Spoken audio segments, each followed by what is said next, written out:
Merci d'être là avec nous en osmose sur www.osmose-radio.fr, sur Facebook, sur Insta, sur Thread, sur TikTok et sur X. Ah ouais, on est partout. Face à moi, j'ai Tiffaine Monard. Bonjour Tiffaine. Bonjour. Vous allez bien? Très bien. Vous Et allez vous-même? mieux? Vous allez mieux? Je vais bien, Vous bien allez mieux. bien mieux, oui. Vous venez nous voir parce que vous avez sorti un livre qui s'appelle Le choix de guérir, G-A-I, rire, R-I-R-E. Oui. Vous chantez la langue des oiseaux quelque part. C'est ça. D'accord. Guérir, pourquoi? Gay, parce qu'il faut que ça soit gay, la guérison? Bah, c'est gay, remarquez. Parce que je pense que guérir, c'est joyeux, Ouais. effectivement. Vous l'avez vécu vous-même, votre histoire personnelle, c'est un cancer du sein? Un cancer du sein que Quelque j'ai chose choisi de d'agressif, ou- guérir de Oui, façon voilà. plutôt joyeuse et responsable. D'accord. Bah, vous la prenez comme ça, un petit peu violemment, quoi, parce que au début du livre, vous sentez des sensations dans Oui. la poitrine. Mm. Votre docteur vous dit non, le cancer, ça fait jamais mal. Et puis un jour, vous êtes là, C'est dans ça. la vitrine, coucher du soleil, des oiseaux qui passent. C'est ça. C'est un peu ça. Et finalement, résultat de biopsie, un cancer du sein. Et là, je dis, bah ok, c'est un cadeau. Et puis, je vais comprendre et je vais guérir. Mmh. Et c'est vraiment comme ça que je l'ai vécu tout de suite. Et, Ah oui, vous n'avez pas pris le choc de la... Parce non. qu'on imagine que c'est un choc de recevoir cette info. Ben, en fait, pour moi, c'était pas un choc, c'était une information. D'accord. C'est comme ça que je l'ai présenté aussi en rentrant à la maison. Donc, Eh ben. ok, voilà, il y a un événement Hein. et C'est une expérience. ça va le faire. Une expérience pas mis tant C'est d'autres. ça, c'est une Elle vous expérience. a fait faire un bond. Bah, d'abord, on suit un petit peu les premiers Oui. dans votre livre, Le choix de guérir, aux éditions Le Nombre 7. Les chimios. Vous suivez d'abord le protocole traditionnel, première chimio, deuxième chimio, les cheveux qui tombent. J'ai appris que la chimio déclenchait les ménopauses. Oui, Ça, oui, c'est, parce qu'effectivement, la chimio balance dans le corps bien des substances chimiques qui provoquent un gros déséquilibre du corps. C'est pour ça qu'on perd nos cheveux, c'est pour ça qu'on perd nos poils, c'est pour ça qu'on perd du poids, c'est pour ça qu'on perd beaucoup de choses. Et on perd aussi le fonctionnement du système hormonal féminin. Donc oui, la chimio provoque prématurément la ménopause. Impressionnant. On découvre aussi que vous préparez avant chaque chimio. Vous faites un jeûne, vous buvez de l'eau. Oui. Expliquez-nous un petit peu ce fonctionnement-là. En fait, quand on m'a annoncé chimio, moi, tout de suite, j'ai senti dans mon corps que ça allait pas être bien pour moi, le chemin classique. Donc, je l'ai pris parce que je savais pas encore quoi faire d'autre. Et puis que je voulais faire les choses correctement, sans me mettre en risque. Mais très vite, j'ai lu beaucoup et notamment cette information qu'il est pertinent de faire des jeûnes avant chimio, ce qui permet d'affamer les cellules cancéreuses. Et du coup, quand on reçoit le traitement, elles se jettent dessus. Et donc, il est encore plus pertinent, dirons-nous. Et puis, ça aide aussi sur l'après-chimio, sur les effets secondaires, des vomissements, des nausées, etc. Ça permet d'en avoir moins. Moi, ces effets-là, je les ai gérés avec l'homéopathie et ça a très bien fonctionné. Ouais, parce qu'au début, il y a un peu d'humour. Il y a les effets secondaires, puis les médicaments pour lutter contre les effets secondaires des effets secondaires. On s'en sort plus. Il y a un moment où vous vous sentez découragé ou abattu non, en disant j'y arriverai pas, c'est trop dur. Pas découragé, en colère en fait. En colère contre ce système qui fonctionne avec le lobbying pharmaceutique, qui nous pose des exigences et qui choisit pour nous. Et moi, sur le coup, j'ai rien dit à l'oncologue. J'ai pris les ordonnances, j'ai dit oui, d'accord. Et puis, en fait, je suis allée voir mon homéopathe et je lui ai dit, bon, il y a bien autre chose à faire. Elle m'a dit oui, bien sûr. Et on a géré comme ça. Et les résultats étaient vraiment impressionnants. Quand je lui ai expliqué, juste avant la deuxième chimio, il m'a demandé comment ça s'était passé. Je lui ai expliqué l'homéopathie. Il m'a dit « Ah oui, j'ai entendu dire que c'était intéressant. Du coup, on se renseigne sur ce sujet. » D'accord. Voilà. Alors qu'on a enlevé l'homéopathie des médicaments remboursés. Et l'homéopathie, fut un temps, été remboursée. Donc, elle est un peu reconnue, on va dire. Mais... Et vous avez constaté quand même un soulagement, une aide avec l'homéopathie? Ah oui, vraiment. Ouais. En prenant la chimio à côté, en continuant. Alors en fait, parce que c'est pas évident. Vous avez effectué une transition. Vous avez arrêté la partie allopathique, avec les chimios. Et tout. Ouais. Alors en fait, j'ai fait les 3 premières chimios. Et donc j'ai géré les effets secondaires des chimios avec l'homéopathie et ça a très bien fonctionné. Et ensuite, j'étais prête. J'avais mis en place mon protocole à moi qui me convenait. Et du coup, j'ai arrêté. J'ai dit à l'oncologue, voilà, j'arrête et je me laisse le choix de Parce qu'après les de chimios, guérir il y a aussi les naturellement. rayons. Vous en avez subi Non, alors moi non, vous avez puisque j'ai échappé, vraiment voilà. fait que les 3 premières chimios sur tout le protocole. Alors vous avez fait un bond monstrueux en connaissance du corps humain, la Oui, physiologie. Quand on lit votre livre, on s'aperçoit que vous avez beaucoup bouquiné et oui. potassé. Alors en toute humilité, parce que j'ai pas fait médecine, hein. Oui, bien sûr. Non, je parle C'est- juste de la connaissance de son mais corps. effectivement, quand on s'intéresse à une guérison par, par soi-même, Mhm. en tout cas moi, c'était mon fonctionnement, il est intéressant quand même de savoir comment ça fonctionne, et le corps, et le cancer, et comment on orchestre tout ça. Eh oui. Donc oui, j'ai cherché beaucoup, j'ai lu, j'ai rencontré aussi des thérapeutes qui m'ont accompagnée. Et finalement, le fait de comprendre le corps et son fonctionnement, ça permet aussi d'amorcer un sens de guérison, en fait. Une conscience déjà Une de soi. conscience, c'est ça, parce que quand on comprend comment fonctionne une cellule cancéreuse et comment fonctionne le corps et pourquoi on en arrive là, et, du coup, ça met des choses en place et ça permet la conscience de se dire, ah bah oui, du coup, ok, ça marche comme ça. Donc, oui, effectivement, il est crédible et cohérent de faire tel mouvement ou pas. Et c'est tout s'aligne, en fait. On dit que quand on l'attaque trop, le cancer répond très violemment. Vous avez ressenti ce genre de choses? Vous ne l'avez pas trop attaqué, remarquez-vous, vous avez fait 3 chimios. Mais vous sentez une réponse, une réaction Alors, moi, non, mais effectivement, autour de moi, alors, une fois encore, hein, je ne suis pas dans le milieu et je n'ai pas fait d'études précises sur le sujet, mais en tout cas, de ce que j'en lis, de ce qu'on en trouve comme information sur Internet, notamment, oui, il y a des gens qui guérissent grâce au traitement. Il y a des gens qui meurent aussi à cause du traitement. Il y a pas mal de récidives, en fait, parce que le cancer, la chimio, les traitements détruisent les cellules cancéreuses, oui, mais détruisent tout autour, du coup, notamment le système immunitaire. Et en fait, ça, enfin, pas dans 100% des cas, bien sûr, mais il y a quand même de nombreux cas où effectivement il y a des récidives. J'avais lu le témoignage de ce jeune homme qui a eu, je ne sais pas combien, 7 ou 8 cancers d'affilée, et qui disait qu'à chaque cancer, il se fixait un challenge. Gravir l'Everest, apprendre le piano.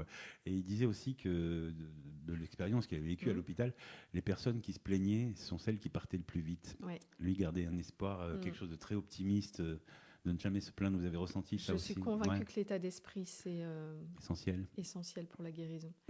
L'état d'esprit, ce qu'on y met en fait dans le sens de cette maladie. Pour moi, la maladie, elle n'est pas là par hasard, que ce soit un cancer ou autre chose d'ailleurs. Dans le langage des oiseaux, par exemple, le mal a dit, c'est pas pour rien. C'est une forme de communication du corps. C'est ça, moi c'est comme ça que je l'ai ressenti et que je l'ai accueilli en disant, ok, tu m'envoies un message, je vais aller comprendre, je vais aller chercher. Et pour moi, en tout cas, c'est une histoire très personnelle. C'est une bonne approche. Et puis ça permet de se rencontrer. De garder le mental, quoi, oui. Là. Alors c'est le mental, c'est l'état d'esprit, et puis d'aller chercher, comprendre, ça permet aussi de se rencontrer et d'identifier les faiblesses. Vous avez essayé différentes techniques, méthodes. Je me rappelle de Werber, l'auteur des fourmis, qui disait qu'il fallait parler avec son cancer, en faire un espèce d'être interne, quoi. Oui, c'est ça. Vous avez fait ça, vous, un peu? Ouais. On parlait avec les cellules aussi, je crois. C'est ça, exactement. On parlait de Guy Corneau juste avant.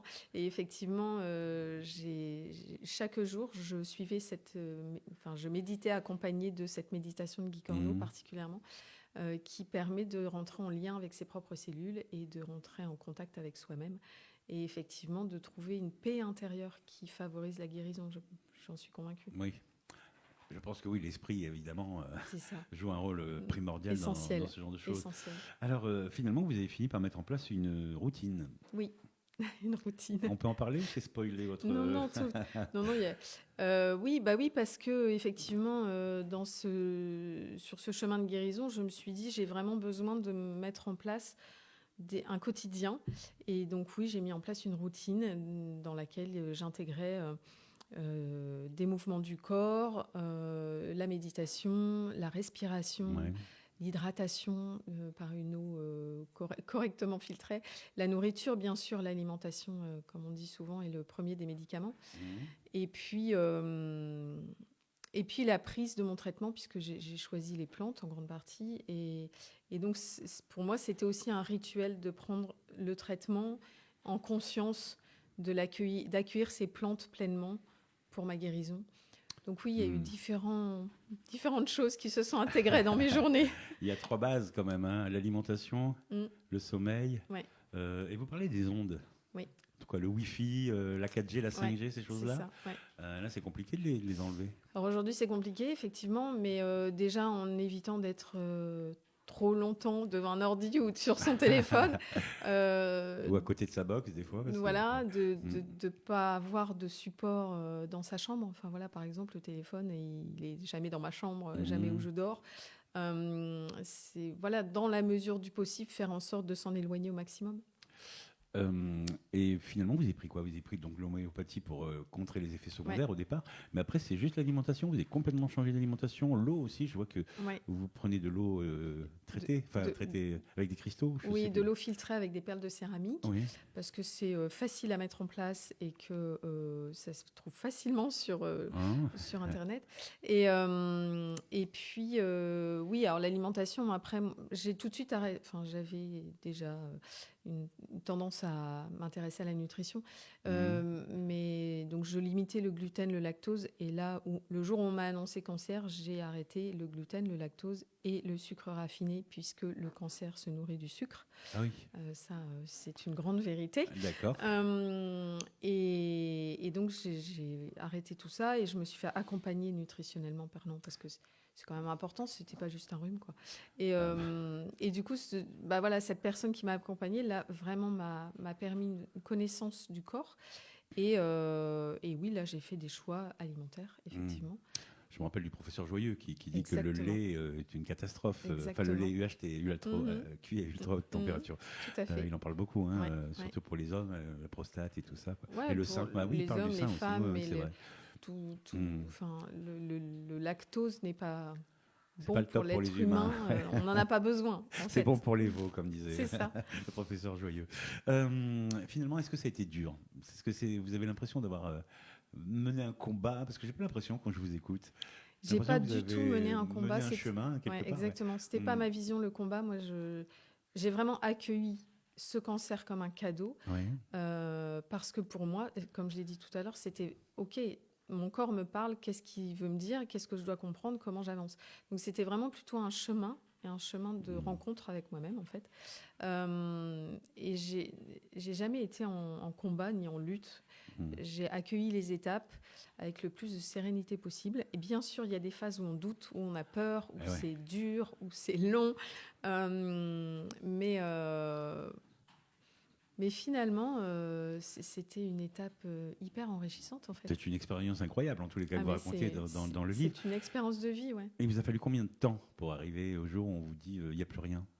Et bien finalement, assez vite, puisque le diagnostic tombe en octobre 2020 et en avril 2021, je n'avais plus de cellules cancéreuses. Ah oui, une année? Même pas. D'accord. 6 mois. Ah bon? Impressionnant. Et le stade était très avancé quand on l'a découvert? J'étais en stade 2, très inflammatoire. D'accord. Je ne pouvais plus toucher mon sein. Et finalement, voilà. Aujourd'hui, vous sentez comment? J'imagine plus forte? Très bien. Non, mais par rapport à votre corps, c'est ça? Plus consciente? Plus forte, je ne sais pas le mot, mais plus consciente de mon corps, de qui je suis, de mes ressentis aussi, parce que du coup, j'ai appris vraiment à écouter mon corps, à sentir ce qui se passe. Et puis plus dans l'écoute de tout ce qui se passe autour aussi. Au-delà du corps, en fait, ça m'a vraiment ouverte aux énergies en général, la connexion à la nature, qui est aussi une des routines. D'aller marcher en nature, de se connecter à la nature, d'écouter les oiseaux, de regarder le ciel. Ça paraît idiot, mais c'est tellement puissant, en fait, de se nourrir de ces énergies-là. Une balade en forêt, c'est impressionnant. Exactement. C'est très énergisant. Et donc, oui, moi, ça m'a vraiment ouverte à tout ça. D'accord. Et aujourd'hui, vous avez envie de partager ça? Oui. Donc, c'est pas une recette. Non. Il n'y a pas de recette. C'est vraiment chacun pour soi, quelque part, entre guillemets. Il y a autant de solutions. C'est cette démarche qui est intéressante. Alors, ma démarche est la mienne. Après, il y a autant de solutions que d'êtres humains. Bien sûr. Ce qui est important, c'est de trouver sa solution. Et comme j'ai dit il n'y a pas très longtemps, ça peut être l'un ou l'autre, l'un et l'autre. Il y a tellement de possibilités. Je crois que ce qui est important, c'est de sentir ce qui est bon pour soi. Mmh. Et du coup, il faut prendre un peu le temps de se poser la question. J'ai une amie, je ne la citerai pas ici, mais qui a un petit cheminement pareil. On lui a annoncé un jour qu'elle avait quelque chose de très grave, un cancer, et elle a demandé 1 an avant qu'on démarre les chimios et tout ça. Et elle a eu un processus très personnel, assez différent du vôtre, hein, mais il se trouve qu'au bout d'1 an, il n'y avait plus rien. Et vous, c'est pareil, ça a disparu, quoi. C'est ça. C'est impressionnant. Donc ça se résorbe, ça rentre dans sa coquille. Les cellules les cellules disparaissent pas parce qu'elles font partie du corps, mais elles meurent, quoi. Oui, vous dites qu'on est tous, s'éteignent. Qu'on est tous cancéreux quelque part. Bah oui, le cancer fait partie de nous. Ces cellules-là existent. Après, elles s'animent ou pas, en fonction de qui l'on est, de son chemin de vie. Pour moi, il y a aussi beaucoup de psycho-émotionnel dans tout ça. D'accord. On a vu des cas aussi où des personnes atteintes de cancer croyaient être guéries à cause d'un placebo, et puis le jour où on leur apprend que c'est un placebo, c'est la catastrophe. Parce que je pense donc là, on voit que le mental y a une est réaction puissant, mentale, c'est ça. Ce livre, vous le dédiez à quelqu'un ? À la vie. Vous l'offrez à toutes les femmes qui... Non, pas femmes même seulement, que les femmes, parce que toute personne au monde, en toute humilité, parce que voilà, mon message, il est large, et finalement, les personnes qui l'ont lu me font des retours très chouettes. Et hommes, femmes, jeunes, moins jeunes, cancer, pas cancer, finalement, les gens me disent, mais c'est chouette parce qu'en fait, il s'adresse à chacun d'entre nous. Parce que le cancer est un élément déclencheur, mais finalement, j'aborde beaucoup de thèmes divers et variés. Et qui amènent à réfléchir un peu si on a envie. Ça vous a fait grandir quelque part. Et c'est évident. C'est l'impression qu'on a en lisant le livre. Vous n'êtes plus du tout la même après. Plus du tout. Il y a un avant et un après, c'est clair. Vous avez fait le choix de guérir, G-A-I-R-I-R-E, langage des oiseaux, donc rire, et c'est gai, quoi, guérir. C'est gai. D'ailleurs, c'est vrai qu'on guérit difficilement dans la douleur, dans la peine, dans la tristesse, dans le remords, ce genre de choses, puisque ce sont des émotions assez négatives quand même. C'est plus mortifère, justement. Et puis, il y a votre petit message. Bonjour, bonsoir, toi qui me lis, j'espère que tu vas bien ici et maintenant. C'est votre cas ? Je vais bien, ici et maintenant. je suis content pour vous, Tiffaine. Merci beaucoup, merci d'être venu nous voir. C'est Guérir, le choix de guérir. C'est Tiffaine Monard qui était avec nous. C'est un témoignage aux éditions Le Nombre 7. À bientôt. Merci. Au revoir. Au revoir.